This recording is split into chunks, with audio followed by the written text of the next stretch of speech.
All right, welcome to The Explainer. Today, we're diving into a lecture from someone you might call one of the most controversial figures in FBI history, the late Ted Gunderson.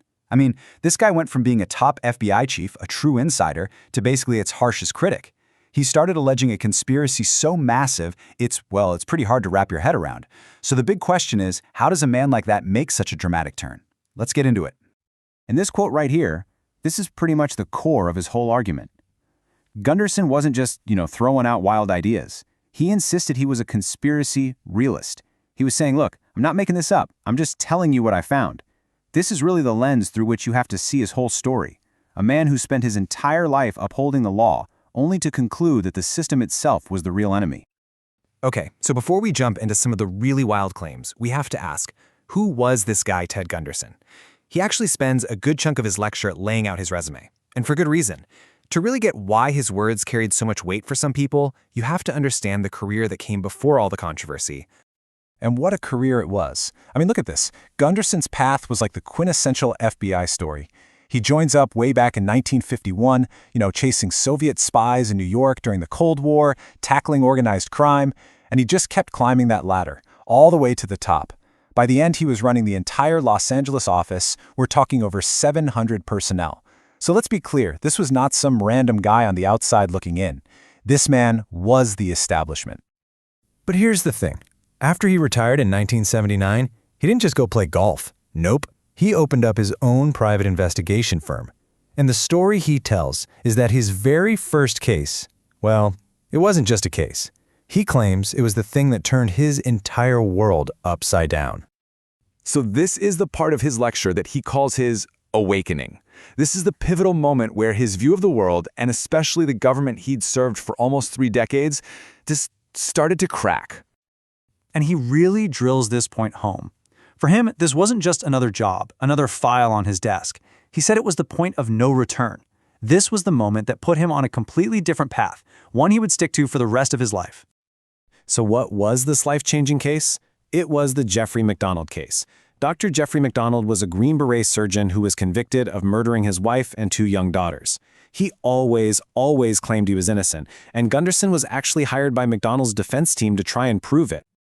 Okay, and this is where Gunderson's narrative just takes a massive left turn.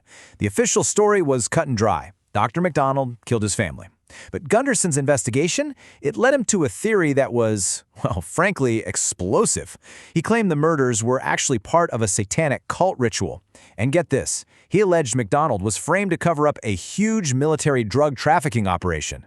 Just wow.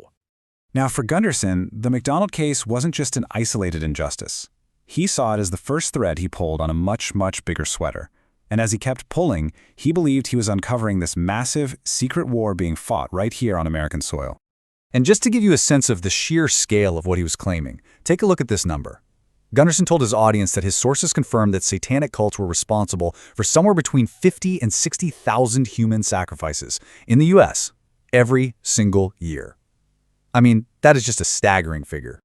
And according to Gunderson, this wasn't just random violence. He laid out a whole structure. At the top, he said, you had the Illuminati setting the grand strategy for global control.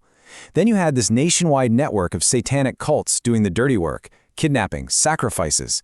And then he talked about what he called the 4th branch of government, a secret rogue element inside the U.S. government that was actually running the whole criminal show. So how could this 4th branch get away with all this? Gunderson pointed to something he knew about firsthand, COINTELPRO, the FBI's counterintelligence program.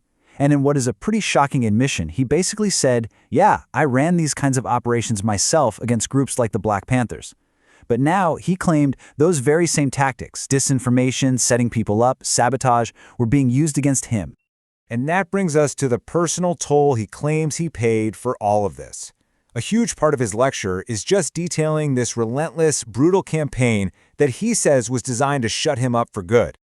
And the list of things he claimed happened to him is it's a lot. He talked about multiple contracts being put out on his life. He claimed he was poisoned, twice, with arsenic and cyanide. He talked about his car being sabotaged, finding his brake lines cut, or the lug nuts on his tires loosened. He described nonstop surveillance, his house being broken into, and over 200 boxes of his research just disappearing. He even said he once found the bullets had been removed from the gun he kept by his bed. And it wasn't just physical threats. He claimed there was a psychological war being waged against him too. He actually named people who he said pretended to be his biggest supporters, people who lived in his house, who ran his political campaigns, only for him to later conclude they were government plants sent in to destroy his reputation from the inside out. So as he started to wrap up his talk, Gunderson shifted gears. He went from just explaining what he saw as the problem to demanding a solution. He didn't just end with a theory, he ended with a really stark warning and a direct call to action for his audience. So what was his plan? How were people supposed to fight back against this massive conspiracy? Well, it started small. First, he said, defend the Second Amendment so you can protect yourself. Second, focus on local power. Elect independent sheriffs who, in his view, would stand up to the federal government. Then he went big, abolish the Federal Reserve. But really, his main message, the thing he repeated over and over, was educate, educate, educate. He believed knowledge was the most powerful weapon. And that really brings us to the end of this breakdown. And it leaves us with a really fundamental question. The story of Ted Gunderson, this highly decorated FBI chief who turned into the government's biggest conspiracy theorist, it really forces you to ask, where do we draw the line between a whistleblower trying to expose the truth and a conspiracy theorist who's lost touch with reality? And maybe even more importantly, how can any of us really know for sure when that line has been crossed?